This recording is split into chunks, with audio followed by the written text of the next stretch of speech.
Tube Tamil வணக்கம். Iran அமெரிக்க பேச்சுவார்த்தை கடந்த 24 மணி நேரங்களில் நடைபெற்றிருப்பது என்ன? நேற்று அமெரிக்காவினுடைய உப அதிபர் ஜே.டி. வான்ஸ் குறிப்பிட்டார், ஈரான் இணங்கி இருக்கின்றது, அணுசக்தி தொடர்பான பேச்சுக்களில் முன்னேற்றம் படிப்படியாக ஏற்படுவதாக ஈரான் இப்பொழுது அறிவித்திருக்கின்றது. அப்படியெல்லாம் முன்னேற்றம் ஏற்படவில்லை. ஈரானுடைய பாராளுமன்ற மத்திய கமிட்டியும் ஈரானுடைய பாதுகாப்பு சபையும் என்னென்ன முடிவுகளை இந்த விவகாரத்தில் எடுத்திருக்கின்றதோ அந்த முடிவுகளில் கடுகளவும் மாற்றம் இல்லாமல் தான் இருக்கின்றதே அல்லாமல் ஜே.டி. வான்ஸ் கூறுவது போல எந்த மாற்றமும் நடைபெறவில்லை என்று ஈரான் கூறியிருக்கின்றது. ஜே.டி. வான்ஸ் இப்படியான கருத்தை கூற, அதற்கு மாறாக ஈரான் இந்த கருத்தை கூற, இதற்கு காரணம் என்ன? ஈரானின் உள்ளே இருக்கின்ற முரண்பாடான கருத்துக்களும் இப்போதைய பேச்சுவார்த்தை குழுவினரை துரோகிகளாக காட்டி மேலும் கடும்போக்குவாதிகள் அதிகார கட்டிலுக்கு வருவதற்கான முயற்சியை தடுக்க வேண்டிய தேவை ஈரானுக்கு இருக்கின்றது. உள்நாட்டு அரசியல் அதுபோல வரும் நவம்பர் தேர்தலில் அமெரிக்க அதிபரனுடைய கட்சியினரை தகர்த்து எதிர்கட்சியினர் வெற்றி பெறுவதற்கு காத்து கொண்டிருக்கின்றார்கள். இலவு காத்த கிளிகள் போல இந்த நிலையை முறியடிக்க வேண்டியது ஜே.டி. வான்ஸிற்கு. எனவே இந்த இருவரும் இருவேறு கருத்துக்களை கூறியிருக்கின்றார்கள்.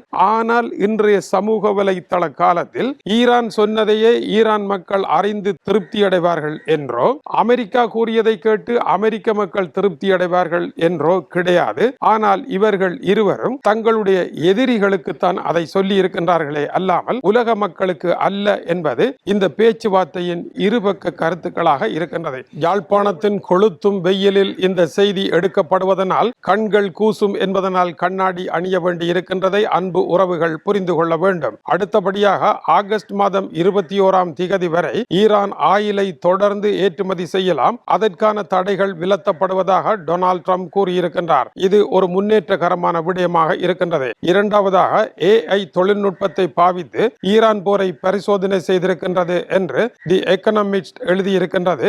இது அதிர்ச்சியை ஏற்படுத்தி இருக்கின்றது. ஏலன் மாஸ்கினுடைய குரோக் என்று கூறப்படுகின்ற ஒரு தொழில்நுட்பம், அதை பயன்படுத்தி 96 மணி நேரங்களில் 2000 ஏவுகணைகளை சாத்தியமே கிடையாது அமெரிக்கா ஏவி தள்ளுவதற்கு AI தொழில்நுட்பமே இருந்து அதை ஏவி தள்ளியதாக கூறப்படுகின்றது. அமெரிக்காவினுடைய பென்டகனினுடைய AI பிரிவிற்கு பொறுப்பாக இருக்கின்ற கெமரூன் ஸ்டான்லி நீதிமன்றத்தில் நேற்று முன்தினம் சாட்சியம் அளிக்கின்ற பொழுது இந்த கருத்தை கூறினார். ஏலன் மாஸ்கினுடைய குரோக் என்கின்ற இந்த தொழில்நுட்பமானது கருப்பர்கள் வாழும் பகுதியில் அசுத்தத்தையும் சூழல் மாசுபடுத்தலையும் ஏற்படுத்துகின்றது. அதனால் இதை நிறுத்த வேண்டும் என்று தொடரப்பட்ட வழக்கில் சாட்சியம் அளித்த அவர், இது பாதுகாப்பிற்கு மிகவும் முக்கியமானது, சூழல் மாசடைவதை விட அமெரிக்கா அழியாமல் தடுப்பது மிகவும் முக்கியமானது. உதாரணமாக ஈரான் போரில் 2000 ஏவுகணைகளை ஏவியது ஏலன் மாஸ்கினுடைய குரோக் AI சிஸ்டம் தான் என்றும் அவர் சத்திய பிரமாணம் எடுத்து சாட்சியம் அளித்திருக்கின்றார். இதனால் போர்க்களத்தில்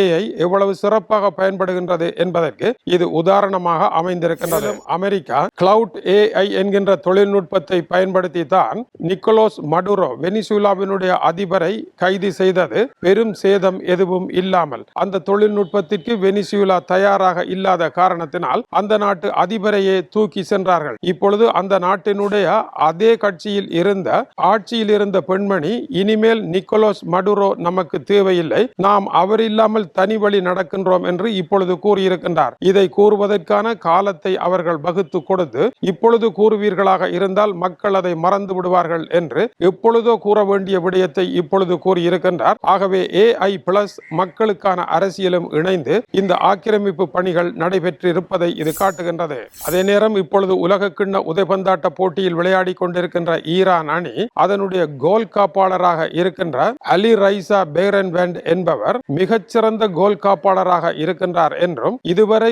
உலக கிண்ண போட்டிகளில் கோல் காப்பாளர்கள் கோலை தடுப்பதில் நிகழ்த்திய சாதனைகளை எல்லாம் முறியடித்து ஒரு உலக புகழ்பெற்ற வீரராக வருவதற்குரியவாறு அவருடைய திறமை இருப்பதாகவும், நேற்று பெல்ஜியத்துடன் நடைபெற்ற ஆட்டத்தில் 0-0 என்கின்ற கோல் கணக்கில் ஈரானை வெல்ல முடியாமல் பெல்ஜியம் போனதற்கான முக்கியமான காரணம் ஈரானினுடைய கோல் காப்பாளர் என்றே கூறப்படுகின்றது. இவர் தன்னுடைய ஒற்றை கையால் நிலத்தில் விழுந்தபடி, அதாவது ஒரு சில மீட்டருக்கு அருகில் இருந்த அடிக்கப்பட்ட ஒரு பந்தை சரியாக கையை கொடுத்து தடுத்து அந்த கோலை காப்பாற்றி இருக்கின்றார். இதனால் ஈரானினுடைய வெளியுறவுத்துறை அமைச்சர் அபஸ் அரக்சி தன்னுடைய எக்ஸ் வலைத்தளத்தில் ஈரானினுடைய தேவதைகள் வந்து அந்த பந்தை தடுத்து இவருக்கு அந்த சக்தியை வழங்கியதாக கூறியிருக்கின்றார். ஈரானிய அணி தன்னுடைய சாதனைகளை அங்கு படைத்துக் கொண்டிருக்கின்றது. அதுபோல அர்ஜென்டினா அணியும் வெற்றிகரமாக முன்னேறி கொண்டிருக்கின்றது. அர்ஜென்டினாவில் லியோனல் மெஸ்ஸி 5 கோல்களை போட்டு இதுவரை காலமும் உலகக்கிண்ண உதைபந்தாட்ட போட்டியில் அதிகமான கோல்களை போட்ட ஜெர்மன் வீரரை முந்தி உலகத்தில் அதிகமான கோல்களை போட்ட வீரர் என்ற இடத்தை இந்த உதைபந்தாட்ட போட்டியில் அவர் பெற்றும் இருக்கின்றார். அமெரிக்காவில் சூடேறி கொண்டிருக்கின்றது உதைபந்தாட்டமும் அதன் சுவாரஸ்யமான செய்திகளும். தொடர்ந்து இணைந்திருங்கள், மேலும் சூடான செய்திகள் வந்து கொண்டிருக்கின்றன. இது டியூப் தமிழனுடைய உலக செய்திகளுக்காக இலங்கை வடபுலம் யாழ்ப்பாணத்தில் இருந்து கீசே துறை. வணக்கம் உறவுகளே.